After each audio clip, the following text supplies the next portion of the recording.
As he releases a new 24-page document with Meghan, Harry claims to be seeking revenge.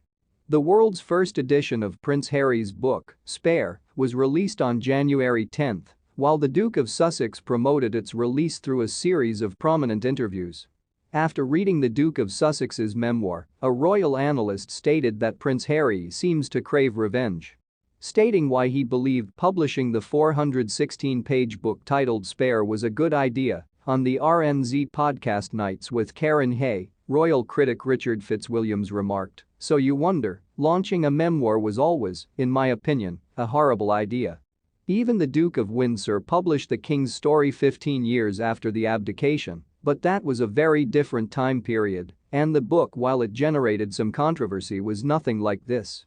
These are overt, vicious, and vengeful attacks on the royal family." He seemed to want retribution. Additionally, the word spare, which was always bitterly eclipsed by his brother, the heir, and the spare, was never regarded to be quite as resentful and indignant as it is. Mr. Fitzwilliams also questioned the Duke and Duchess of Sussex's long-term goal in light of the criticism and allegations they made against the royal family between late December and early January. This occurs at the same time as the Duke and Duchess of Sussex's Archewell Foundation released a 24-page report.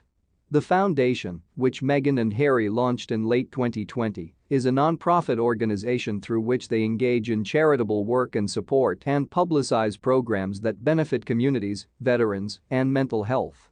The study mentioned the 12.66 million COVID-19 vaccinations made in collaboration with Global Citizen for people all over the world and the 50,000 meals supplied to those in need via the partnership with the World Central Kitchen as examples of the work done by Archewell between 2020 and 2022. Prince Andrew makes fun of Prince Harry for Eugenie's wedding attendance. 2018 saw the weddings of Prince Harry and Meghan Markle at Windsor's St. George's Chapel, as well as Princess Eugenie and Jack Brooksbank. In a recent interview, Prince Andrew mentioned that Princess Eugenie had more guests at her wedding than the Duke and Duchess of Sussex.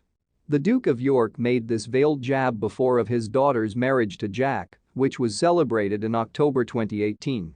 The bride's father spoke in an earlier-than-planned interview with ITV's Ruth Langsford and Eamon Holmes and stated, "It won't be the same as the last one, which took place in May. This is a private family wedding, there will be no guest list. There will be a few more attendees than the majority of folks. There are a few more than Harry had, but that's simply how Eugenie and Jack are. They have so many friends that a chapel that huge is required to accommodate everyone." Given that Eugenie is reputed to be close to Harry, this snub is especially puzzling. Eugenie introduced the Duke of Sussex to his ex-girlfriend Cressida Bonas, which led to one of the Duke of Sussex's most significant relationships. The two royal cousins were frequently photographed together. In addition, Jack and Eugenie grew to be close friends with Meghan. They famously attended a Halloween party in Canada with the Sussex family the evening before the Sunday Express published a report confirming Harry's relationship with the then actress. Eugenie is also the only member of the royal family who is known to have visited Harry and Meghan in California over the past 2 years. Andrew mentioned in his interview that Meghan and Harry wed on May 19, 2018, at St. George's Chapel. About 600 people, including Hollywood A-listers, bride's friends, groom's childhood buddies, and employees of the firm, attended their broadcast wedding, which was viewed by millions of people worldwide. More than 850 people attended Eugenie and Jack's wedding, which was also broadcast on television and held at the same venue 5 months later, even though the church could only accommodate 800 guests.